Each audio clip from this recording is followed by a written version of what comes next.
It's all about making connections. Pod Crashing. It's about sharing stories, connecting communities.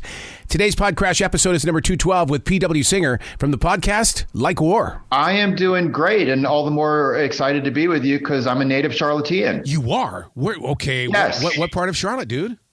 Originally from Mars Park area, went to Hawthorne Junior High School and then Mars Park High School. Oh, my God. My essential job is over there at the Park Road Shopping Center at that Harris Teeter store.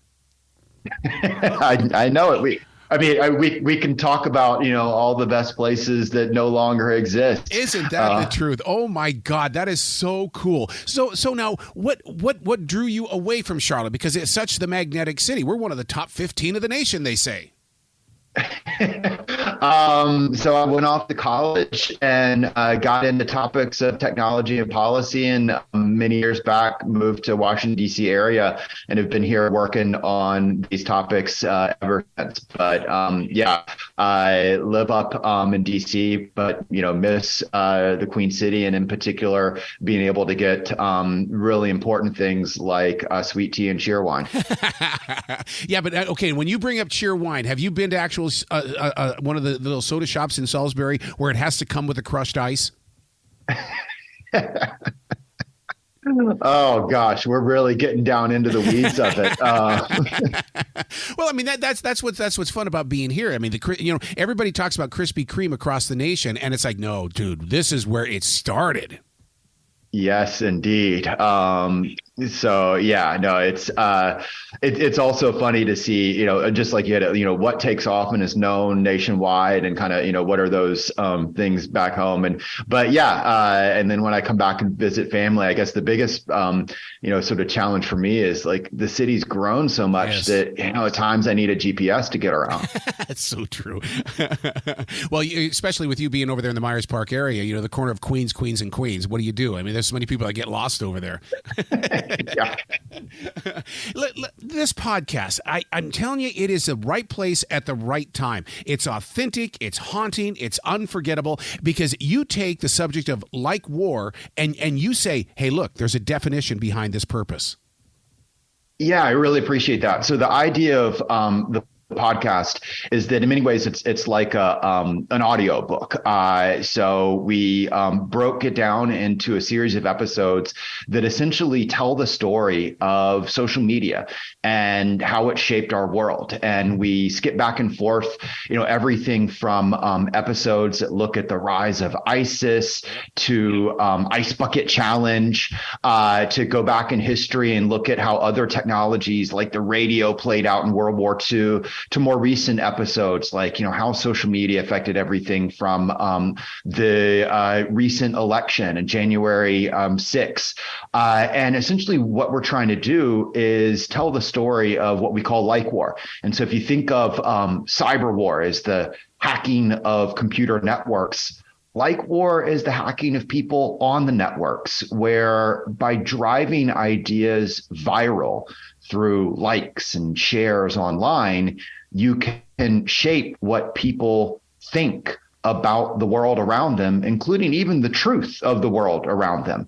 And so that's what we try and tell the story of. And, we've got, everything from old audio clips, as I mentioned, of radio shows to what people were saying, doing on January 6th itself. It's been a really cool experience to bring it all together. I'll tell you what, PW, in listening to the episodes that are on iHeartRadio right now, the one thing that came to me immediately was Putin is playing the war wrong. That he should have been listening to your podcast, because why is he destroying a nation to take over a nation that he's blowing up? Because in listening to your podcast, social media is how it's happening. The episode in Ukraine is wow. That's just exactly. And one of the interesting things that's come out of it is this question of how Putin and Russia, that were the masters of information warfare, they used it to paralyzed Ukraine in 2014 to they intervened in elections, not just in the United States in 2016, but over 30 other democracies had their elections targeted by Russian information warfare over the last 5 years. And then when it comes time for this most recent war in Ukraine, they're stymied. They lose. The tables are turned on them. Yep. And essentially what happens is Putin, they try and fight the last war where they were pushing against an open door. And they're coming against the Ukrainians and also the US government that's watched what's happening over the last couple of years, learned and twists it and turns it and pushes back. And so in many ways, Putin meets his match in Zelensky, who is just better at it. And Zelensky, goes from this little known figure. He's only at 23% levels of popularity in Ukraine. And then suddenly he's this global icon, and people are putting, hashtags Stand with Ukraine across TikTok and Facebook and Twitter. And it has a real world effect. Inside Ukraine, Zelensky goes from 23% levels of popularity to 91%. To the popularity of the Ukrainian cause worldwide leads not only the United States to provide aid, but nations as far away as Japan and Australia. So it's this really fascinating episode about the real world effect of Like War. One of the things that I found very interesting in your podcast, Like War, is the fact that you kind of give a better definition of what national security is, because people don't understand that. The average everyday person, they see it in the news, but I don't think they understand it. That I really appreciate that. And I think, the challenge is not just everyday people, but we see the same thing in our government is, we're no longer in a world where just the number of tanks or bullets determines your national security. There are a wider array of threats when we think about everything from climate change to violent extremism to even, nation state powers like a Russia and a China. It's not about the number of tanks. It's about their or bullets. It's their ability to, send computer bytes with cyber threats, to how they can intervene inside your own nation's politics through information warfare, through Like War. And so you need this broader, more holistic definition of national security. It also means, again, there's our own individual role in this. And that's one of the lessons that we're trying to share with this is, look, we're trying to entertain people. The episodes hopefully are compelling. They're interesting. You'll learn something. But it's also about understanding that each of us, when we're online, we're not just a target audience. Right. We're also a potential participant. Our clicks, our likes, our shares determine what people in our own network, our friends, our families see. And so we've got to be a little bit more responsible about that too. Does it scare you that Kanye and Elon Musk want to take over these networks? Oh, gosh. I think what the challenge of that is, whether you are a fan of Kanye's, I'll say early music, not more recent, or you like the way Teslas look, is that you need to recognize that both of them are the phenomena of an internet troll. And we've seen the same thing in our politics. Internet troll, someone who deliberately does something provocative, often offensive, to draw eyes, to get people to react emotionally because they derive value for it. They want the attention because they think they gain from the attention.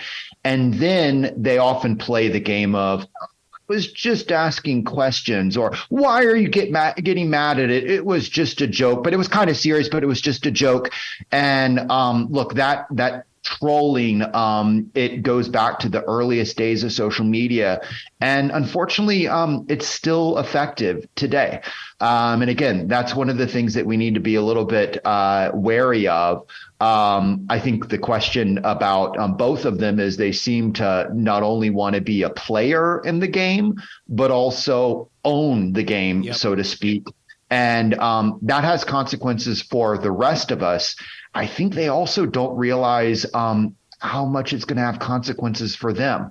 I think both of them are not going to enjoy owning a social media network as much as they think. Yep, you're absolutely right about that. Growing up, were you a Bob and Sherry fan? John Boy and Billy, Ace and TJ? Who did you listen to?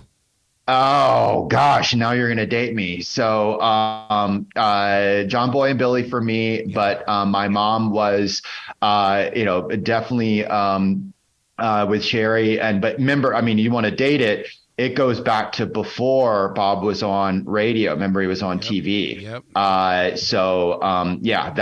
That hopefully gives a little bit of an insight of where we were at. But yeah, again, there's also,